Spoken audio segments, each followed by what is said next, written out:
Hello mga ka-sweets! For today's vlog, gagawa tayo ng chocolate chips cookies. Napakasarap naman talaga nito mga ka-sweets. Hindi ko siya masyadong tinamisan talaga. Nagbawas ako ng sugar dyan. Ang dapat talagang sugar niyan is 1 and 1/2 cup ng brown sugar, 1 and 1/2 cup ng white sugar. Pero ang ginawa ko, 3/4 cup lang ng brown at 3/4 cup na lang siya ng white sugar. So, hinati ko lang ang sugar niyan. Pero ganun pa rin naman, di naman siya nagkaroon ng problema kahit nagbawas ako ng sugar dyan. Naging chewy pa rin naman siya. Crunchy outside and chewy inside po yan. Legit na legit. Panaglagay din ako ng egg, hindi ko dinadirect sa butter kasi baka mamaya sira pala yung itlog natin. Masisira na rin yung buong butter natin. Itatapon na lang natin, sayang naman. And nilalagyan ko rin siya ng vanilla extract. Ang gamit ko dyan is Necco. Napakasarap talaga din itong Necco. Bukod sa mura lang siya, napakasarap din niya. Tinatransfer ko na lang siya sa lagayan para hindi rin ako mahirapan kapag nag-bake ako. Pag nanonood nga ako sa YouTube, yung mga gumagawa ng chocolate chips cookies, grabe talaga yung sugar nila.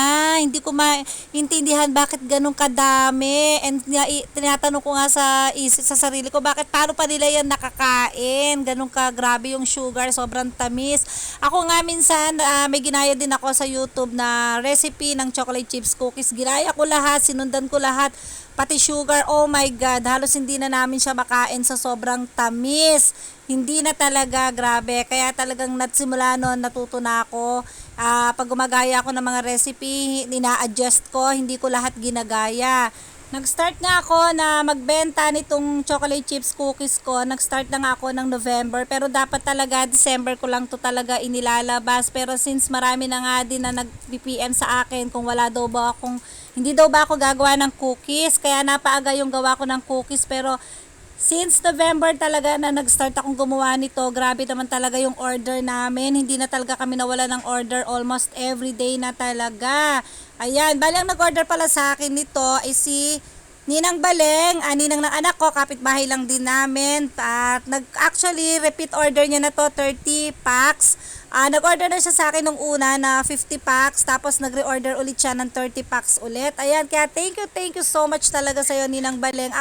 Nakikita nyo ba yan? Kung gaano kadaming chocolate chips cookies ang aking inilagay. Grabe, diba? Bonggang-bongga ang ating chocolate chips cookies. Talagang hindi ko yan tinipid, mga ka-sweets. Nakikita nyo, 3 cups ng chocolate chips ang nilagay natin dyan. Kaya naman talaga, loaded talaga tayo ng chocolate chips. Kaya kahit saan nyo kagatin yung cookies, to the left, to the right, to the front, lahat yan, meron kayo makakagat na chocolate chips. Ganun tayo ka-generous maglagay ng chocolate chips. Kaya talaga nga naman, ang mga customer natin, talaga grabe, ang gaganda talaga ng mga feedback nila.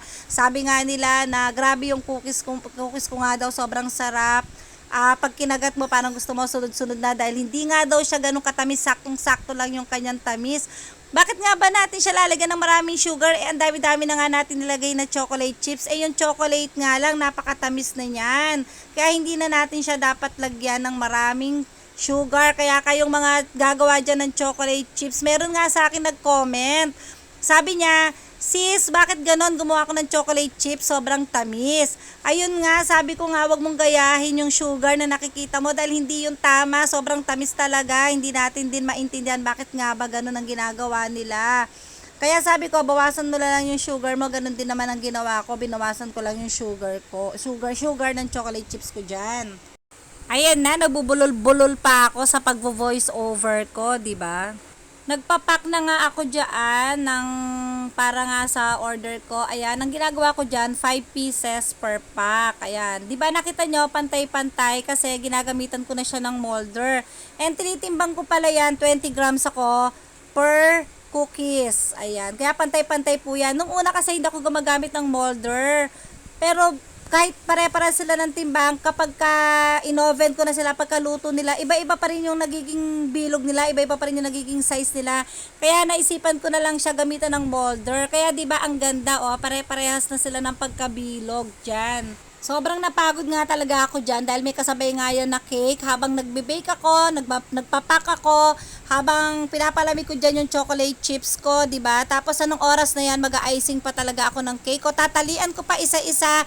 Imagine niyo kung gaano kadami talaga ang trabaho na aking ginawa. Kaya talagang grabe talaga, sumakit talaga ng bonggang-bongga ang likod ko dyan.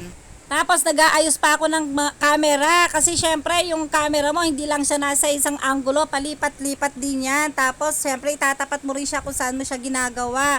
Kaya talaga nga naman, talagang multitasking ako dyan. Mag-iisa na lang ako dyan, tulog na si Habi dyan. Wala na akong katukatulong dyan.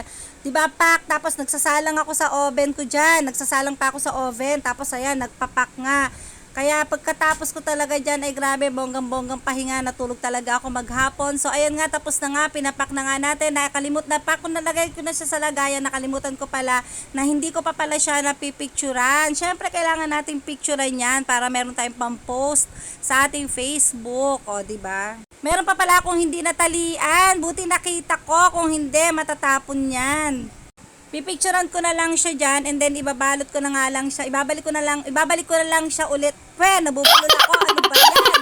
Ibabalik ko na nga ulit siya sa lagayan niya and si Habi naman ang gigising mamaya kasi pipikapin niya ng 10 a.m. Yun lang mga ka-sweets. Bye-bye!